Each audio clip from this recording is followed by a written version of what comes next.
Dans ce nouveau chapitre, on va s'intéresser aux racines carrées. Alors les racines carrées, vous les connaissez depuis la quatrième. Vous les utilisiez dans le théorème de Pythagore lorsque vous aviez le carré de la longueur. Vous déterminiez grâce à la calculatrice une valeur approchée de la racine carrée du nombre que vous veniez de trouver. On va dans ce chapitre donc rappeler quelques notions sur les carrés. Et puis on va définir correctement ce qu'est la racine carrée. Avant enfin de voir quelques formules de calcul pour simplifier justement des écritures avec racine carrée. Donc cette première vidéo, on va commencer par rappeler les carrés. Donc pour tout nombre petit a, on appelle a au carré et on note a exposant 2, le produit de a par a, qui est donc a fois a. Par exemple, le carré de 3, c'est 3 au carré, c'est donc 3 fois 3, ça fait 9. Le carré de moins 4, c'est moins 4 au carré, c'est donc moins 4 fois moins 4, ça fait 16. Le carré de 1,2, c'est 1,2 au carré, c'est donc 1,2 fois 1,2, donc 1,44. Le carré de 0, c'est 0 au carré, c'est donc 0 fois 0, et ça fait 0. Donc on a une première remarque, une première propriété, c'est que le carré d'un nombre est toujours un nombre positif. Alors la preuve de cette propriété, c'est que d'après la règle des signes, plus par plus donne plus, mais on a aussi que moins par moins donne moins. Lorsqu'on élève un nombre négatif au carré, comme il est multiplié par lui-même, on a bien un moins multiplié par un moins, ce qui donne donc un plus. Attention, quelque chose d'important maintenant, il ne faut pas confondre moins 5 au carré et moins 5 au carré. Moins 5 au carré, c'est le produit de moins 5 par moins 5, ce qui nous donne 25, et c'est bien le carré de moins 5. Mais moins 5 au carré, c'est moins 5 fois 5, ça fait donc moins 25. Et dans ce cas, c'est l'opposé du carré de 5. D'où l'importance de toujours mettre bien des parenthèses autour d'un nombre négatif lorsqu'on l'élève au carré.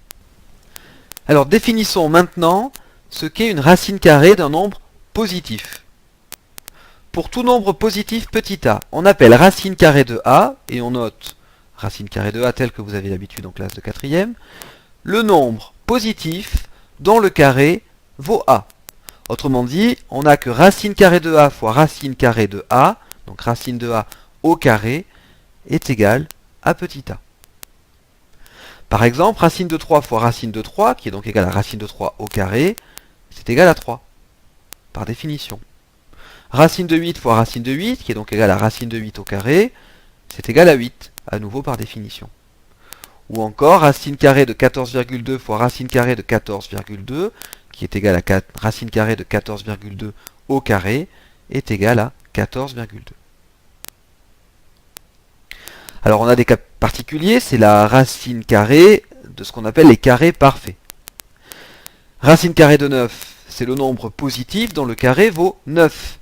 Mais on en connaît un autre, nombre positif dont le carré vaut 9. C'est 3, puisqu'on sait que 3 fois 3, ça fait 9.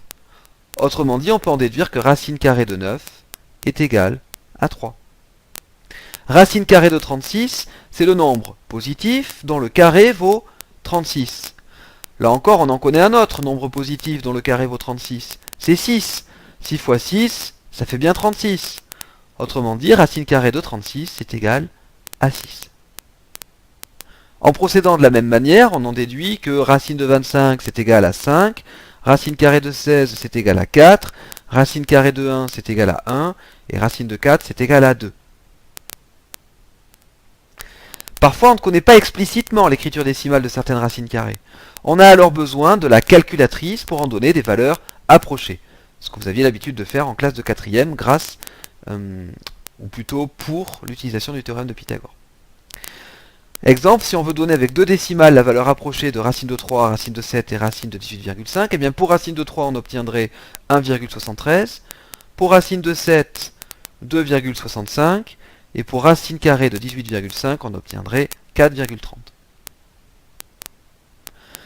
Remarque, la racine carrée d'un nombre négatif n'existe pas, c'est pour ça qu'on parle bien d'une racine carrée d'un nombre positif. Par exemple, racine carrée de moins 9 n'existe pas. Pourquoi ça n'existe pas? Parce que si ça existait, eh bien racine carrée de moins 9 par définition, si on le mettait au carré, on obtiendrait moins 9. Racine carrée de moins 9 fois racine carrée de moins 9 serait égal à moins 9. Or un carré, c'est toujours positif. Donc ce n'est pas possible d'avoir une racine carrée d'un nombre négatif.